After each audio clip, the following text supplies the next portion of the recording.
আজিৰ ভিডিঅ'টোৰ জৰিয়তে ছাত্ৰ-ছাত্ৰীলৈ লৈ আহিছো এটি বহুত গুৰুত্বপূৰ্ণ তথা ভাল খবৰ।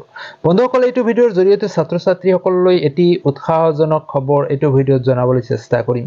আপোনালোকে ইতিমধ্যে অৱগত যে ৰাজ্যত অসম চৰকাৰে মেট্ৰিক পৰীক্ষাত 75% নম্বৰ লৈ উত্তীৰ্ণ হোৱা প্ৰাৰ্থীসকলক পুৰস্কৃত কৰে আনন্দৰাম বৰুৱা এৱাৰ্ডৰ জৰিয়তে। ৰাজ্য চৰকাৰে শেহতীয়াকৈ সিদ্ধান্ত গ্ৰহণ কৰিছে আৰু অহা শিক্ষাবৰ্ষত অষ্টম আৰু পঞ্চমমান শ্ৰেণীৰ ছাত্ৰ-ছাত্ৰীক এই এৱাৰ্ড দিয়াৰ ব্যৱস্থা কৰা হৈছে।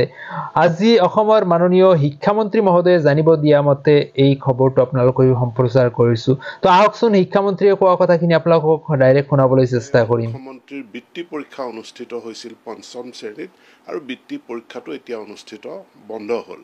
বৃত্তি পৰীক্ষা কোভিডৰ কাৰণে বন্ধ হৈছিলে আৰু ইয়াৰ পাছৰ পৰা চৰকাৰে এটা নতুন বৃত্তিৰ ব্যৱস্থা কৰাৰ কাৰণে পৰিকল্পনা কৰিছিল।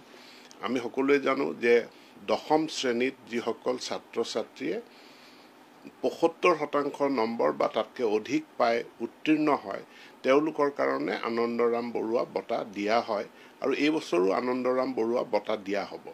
ইতিমধ্যে যোৱা নৱেম্বৰ মাহত মাননীয় মুখ্যমন্ত্ৰীয়ে ঘোষণা কৰিছিল যে আনন্দৰাম বৰুৱা বঁটা কেৱল দশম নহয়, অষ্টম শ্ৰেণীতো আৰু পঞ্চম শ্ৰেণীত আনন্দৰাম বৰুৱা বঁটা দিয়া হ'ব।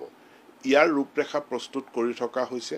অহা যি একাডেমিক বৰ্ষ আছে সেই বৰ্ষটোত আমি পঞ্চম শ্ৰেণীৰ ছাত্ৰ-ছাত্ৰীৰ কাৰণে এটা বৃত্তি পৰীক্ষা অনুষ্ঠিত কৰিম আৰু 10,000 ছাত্ৰ-ছাত্ৰীক আমি আনন্দৰাম বৰুৱা বঁটা প্ৰদান কৰিম। একেধৰণে অষ্টম শ্ৰেণীৰ পৰা নৱম শ্ৰেণীলৈ যিসকল অষ্টম শ্ৰেণীত আমি এটা বৃত্তি পৰীক্ষা অনুষ্ঠিত কৰিম আৰু সেই বৃত্তি পৰীক্ষাটোতো আমি 10,000 ছাত্ৰ-ছাত্ৰীক আনন্দৰাম বৰুৱা বঁটা প্ৰদান কৰিম।